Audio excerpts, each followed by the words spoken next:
आप देख रहे हैं SPN9 न्यूज। स्वागत है आपका हमारे इस खास प्रोग्राम में। प्रोग्राम की शुरुआत हम करेंगे कांग्रेस पार्टी के नेता राहुल गांधी से। जी हां, राहुल गांधी को अपनी एक बहुत बड़ी गलती का एहसास हुआ है और राहुल गांधी को ऐसा लग रहा है कि वो गलती न सिर्फ कांग्रेस पार्टी के लिए मुश्किलें खड़ी कर दी, बल्कि राहुल गांधी की इस गलती की वजह से कांग्रेस के जो वोट शेयर है उसमें भी गिरावट देखने को मिली है, यानी कि उनके वोट शेयर भी गिरे और खुद राहुल गांधी ने ये गलती मानी है।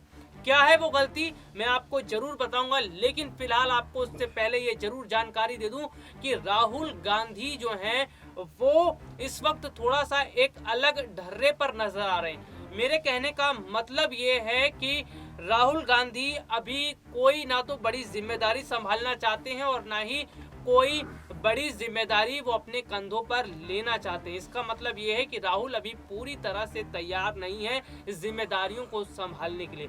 चलिए खबर की तरफ बढ़ते हैं और आपको मैं बता दूं कि क्या है वो भूल जो राहुल गांधी ने खुद स्वीकार की है। दरअसल आपको बता दूं कि जो राहुल गांधी है उन्होंने एक बात कही है। उन्होंने, देखिए, सबसे बड़ी बात है कि राहुल गांधी का कहना है कि पार्टी की कमान संभाल चुके राहुल का मानना है कि युवा चेहरों पर बहुत ज्यादा फोकस करना, यह उन्हें अहमियत देना उनकी सबसे बड़ी गलती थी। दरअसल यूथ कांग्रेस की 2 दिन राष्ट्रीय कार्यकारिणी के आखिरी दिन पार्टी की युवा ब्रिगेड को संबोधित करते हुए उन्होंने ये बात कही।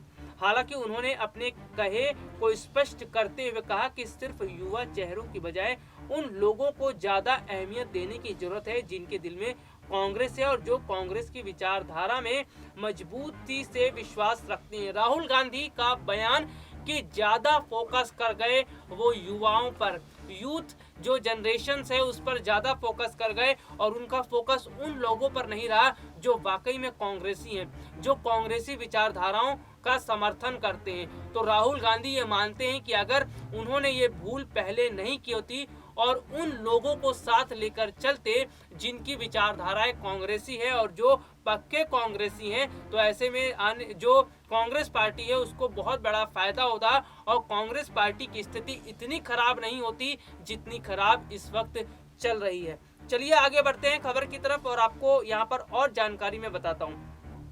इतना ही नहीं, उन्होंने राजनीति में विश्वास व वफादारी को बेहद अहम बताया।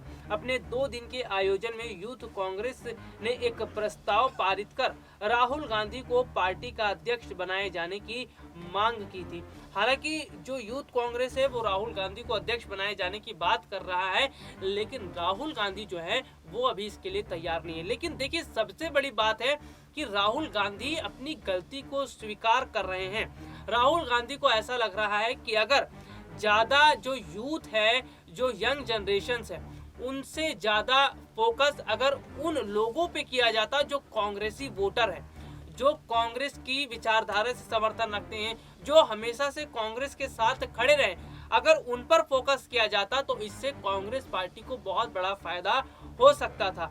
यानी कि अगर इस गलती को राहुल गांधी सुधारते हैं तो इससे आने वाले चुनाव में बहुत बड़ा फर्क कांग्रेस पार्टी के लिए देखने को मिल सकता है। और सबसे बड़ी बात आपको मैं बता दूं कि बहुत सारे ऐसे कांग्रेसी वोटर थे जो पहले कांग्रेस को वोट करते थे, जो कांग्रेस का समर्थन करते थे, लेकिन वो जिस तरह से कांग्रेस की स्थितियां दर बदर खराब होती चली गई, जिस तरह से कांग्रेस की स्थिति जो है बिल्कुल टूटती हुई नजर आई, इसको देखते हुए वो कांग्रेसी वोटर्स भी कांग्रेस का साथ उन्होंने छोड़ दिया। तो यहाँ पर अब राहुल गांधी के सामने एक बहुत बड़ी चुनौती ये है कि किस तरह से उन कांग्रेसी वोटर्स को दोबारा अपनी तरफ लेकर आया जाए और किस तरह से उन कांग्रेसी वोटर्स को दोबारा कांग्रेस पार्टी के साथ जोड़ा जाए। देखिए, यूथ जो है, यंग जनरेशन जो है, उसको जोड़ना तो बहुत अच्छी बात है। अगर यंग जनरेशन्स को जोड़ा जाता है कांग्रेस पार्टी के लिए तो ये तो बहुत अच्छी बात रहेगी, क्योंकि जितनी ज्यादा संख्या में युवा जुड़ेंगे तो इससे कांग्रेस पार्टी की जो युवा वोटर्स है वो बढ़ेंगे। लेकिन साथ ही साथ इस बात का ध्यान भी कांग्रेस पार्टी को रखना पड़ेगा कि जो असली में जो कांग्रेसी वोटर हैं वो दोबारा जो है इन कांग्रेस के साथ जुड़े। और आपको बता दूं, देखिए जिस तरह से देश में चुनावी माहौल चल रहा है, इसको देखते हुए राहुल और प्रियंका दोनों तमाम तरह की कोशिशें कर रहे हैं। हालांकि अगर राहुल गांधी की बात करूं तो राहुल गांधी फिलहाल अपनी उन्होंने पूरी प्लानिंग नहीं की है चुनाव को जीतने के लिए, लेकिन प्रियंका गांधी बिल्कुल एक रणनीति के तहत काम कर रही हैं। प्रियंका गांधी जमीनी स्तर पर उतर कर लोगों के साथ जुड़ रही हैं। हालांकि राहुल गांधी जो है वो भी यही काम कर रहे हैं कि बाकायदा जमीनी स्तर पर उतरकर लोगों के साथ जुड़ रहे हैं। लेकिन कांग्रेस में राहुल और प्रियंका में फर्क ये है कि प्रियंका गांधी की लोकप्रियता ज्यादा है। लोग जो है वो प्रियंका गांधी को इसलिए आगे रखने की बात कर रहे हैं क्योंकि प्रियंका गांधी जो है बहुत सोच समझकर राजनीति कर रही हैं और बहुत सोच समझकर वो बयानबाजी भी करती हैं, जिसका फायदा कांग्रेस को मिलता है। राहुल गांधी कई बार इस तरह की बयानबाजी कर बैठते हैं, कई बार इस तरह की बातें वो कर बैठते हैं जिससे कांग्रेस को नुकसान का सामना करना पड़ता है, जिससे कांग्रेस की फजीहत कहीं ना कहीं होती है।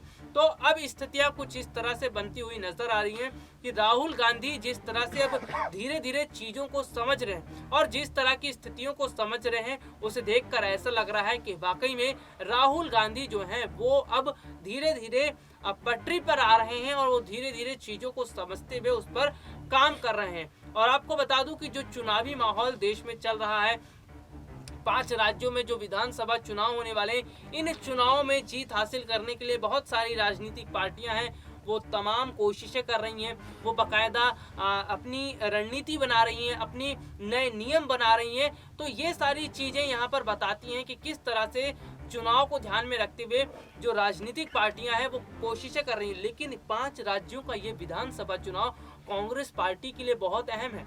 ये बात मैं इसलिए कह रहा हूँ क्योंकि जिस तरह से कांग्रेस पार्टी की स्थिति खराब हुई है और जिस तरह से कांग्रेस पार्टी उथल पुथल उसमें देखने को मिली है, अगर इन 5 राज्यों में से कुछ राज्यों में भी कांग्रेस की अच्छी पकड़ होती है और यहाँ पर कांग्रेस की जीत होती है, तो कांग्रेस का जो लेवल है वो नीचे से ऊपर उठता हुआ दिखाई देगा। यानी कि कांग्रेस पार्टी के वोट शेयर भी बढ़ेंगे और कांग्रेस पार्टी जो है वो दोबारा से एक बार फिर एक नई राह पर दिखाई हुई देती हुई नजर आएगी। तो स्थिति कुछ इस तरीके से है। हालांकि राहुल और प्रियंका मेहनत और कोशिशें लगातार ये कर रहे हैं कि किस तरह से इन चुनाव में जीत हासिल किया जाए। लेकिन देखिए, गौर करने वाली बात है वो ये है कि प्रियंका और राहुल इन दोनों का फोकस बंगाल पर नहीं है। दरअसल मैं आपको यहाँ पर यह समझाऊंगा कि बंगाल पर इनका फोकस क्यों नहीं है।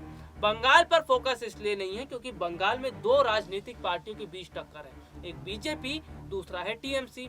बाकी अन्य राजनीतिक पार्टियां ठीक है, कुछ वोट उन्हें मिल जाएंगे तो ये तो ठीक रहेगा, लेकिन सबसे ज्यादा जो टक्कर का मुकाबला देखने को मिल रहा है बंगाल के अंदर वो है बीजेपी और टीएमसी के बीच में।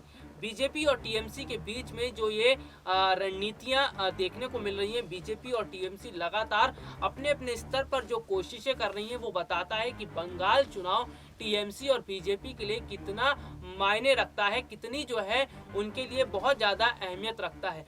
तो ऐसे में बंगाल चुनाव देखना बहुत बड़ी बात होगी कि बंगाल चुनाव में जीत किस राजनीतिक पार्टी की होती है। और सबसे बड़ी बात देखिए जो है वो ये बताई जा रही है कि जो राहुल गांधी हैं, बंगाल को छोड़कर केरल है, तमिलनाडु है, असम है, वहाँ पर जो है वो चुनावी माहौल को समझ रहे हैं, वहाँ पर जो है वो चुनावी स्थितियों को देखते हुए अपना काम कर रहे हैं। हालांकि प्रियंका गांधी जो है उन्होंने भी उत्तर प्रदेश के अलावा अन्य राज्यों में उतर कर जनसभा करने और रैली करने का फैसला किया है। तो यानी कि प्रियंका गांधी को ये बताया गया है पार्टी के वरिष्ठ नेताओं द्वारा, वरिष्ठ जो नेता हैं उनके द्वारा ये बताया गया है कि केवल उत्तर प्रदेश से ही काम नहीं चलेगा। अगर कांग्रेस पार्टी के वोट शेयर को बढ़ाना है, अगर कांग्रेस पार्टी को ऊपर लेकर आना है, तो इसके लिए जाहिर सी बात है कि प्रियंका को उत्तर प्रदेश के अलावा अन्य राज्यों की तरफ भी देखना होगा और अन्य राज्यों की तरफ भी चुनाव जीतने के लिए काम करना होगा। तो ये फिलहाल की स्थितियां बनती हुई नजर आ रही हैं। लेकिन आपको बता दूं कि राहुल गांधी को अब बहुत सोच समझकर बयानबाजी देनी होगी, बहुत सोच समझकर जो है अपनी बात रखनी होगी ताकि कांग्रेस को नुकसान ना हो और इसका फायदा अन्य राजनीतिक पार्टियों को ना मिल जाए। हालांकि एक बहुत बड़ा मुद्दा इस वक्त कांग्रेस पार्टी में बना हुआ है वो है अध्यक्ष पद का मुद्दा।